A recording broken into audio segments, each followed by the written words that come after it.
पुण्यात आज काँग्रेसचं अधिवेशन पार पडलं, मात्र दिल्लीमध्ये राहुल गांधी आंदोलन करत होते, त्यांना पोलिसांनी ताब्यात घेतलेलं आहे. याबद्दल काय वाटतंय? आपल्यासोबत विजय वडेट्टीवार आहेत. सर, काय वाटतंय? राहुल गांधी यांना आज ताब्यात घेतलेलं आहे, आंदोलन केलं होतं. आज का ताब्यात घेतलं?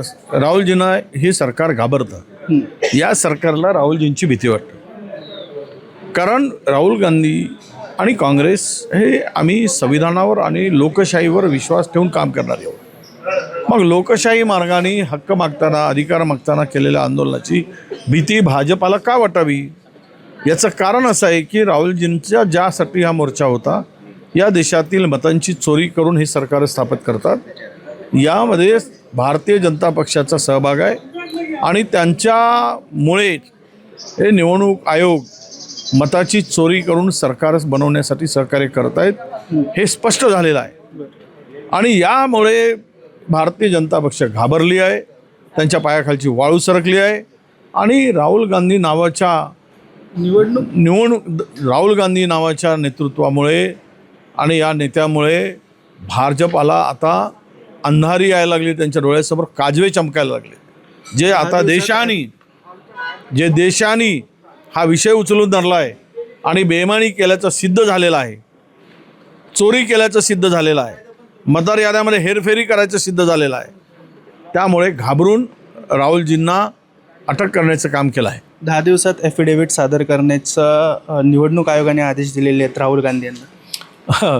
असं हे निवडणूक आयोग ज्यावेळेस आम्ही फुटेज मागत होतो त्यावेळेस कुठल्या बिळात घुसला होता निवडणूक आयोग? कुठल्या बिळात लपला होता? त्यावेळेस निवडणूक आयोगाला लाज वाटली नाही? एव्हिडन्स देताना मागत होतो त्यावेळेस CCTV फुटेज मागत होतो आम्ही, मतदार याद्यामध्ये झालेल्या संदर्भातली सगळी माहिती मागत होती बूथवाईज. त्यावेळेस त्याला उत्तर देत नव्हते.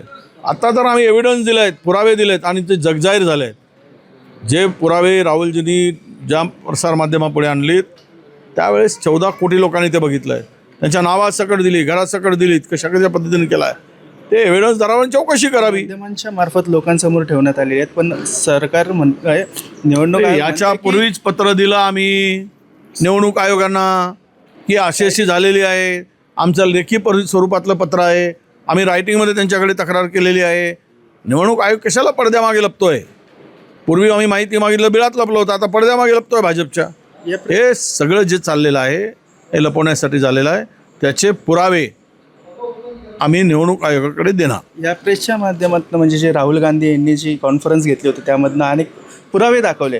त्यानंतर काँग्रेसच्या सगळ्याच राज्यभरात असेल, तळागाळात असेल, ऊर्जा मिळाली असं वाटतं का? सगळीकडनं काम करायला सुरुवात झाली. आज देखील अधिवेशन झालं. या मुद्द्यामध्ये पण केंद्रस्थानी हाच मुद्दा होता. लोकांनी दिलेला मॅन्डेट नाही आहे, हे बेईमानी करून मिळवलेलं मॅन्डेट आहे भाजपचं. बरं. त्यामुळे आमच्याकडे त्यावेळेस निवडणूक झाली 24मध्ये, राज्यामध्ये उत्साह होता. यांना 10 पैकी 8 लोक शिव्या घालत होते आत्ता आलेल्या सरकारला.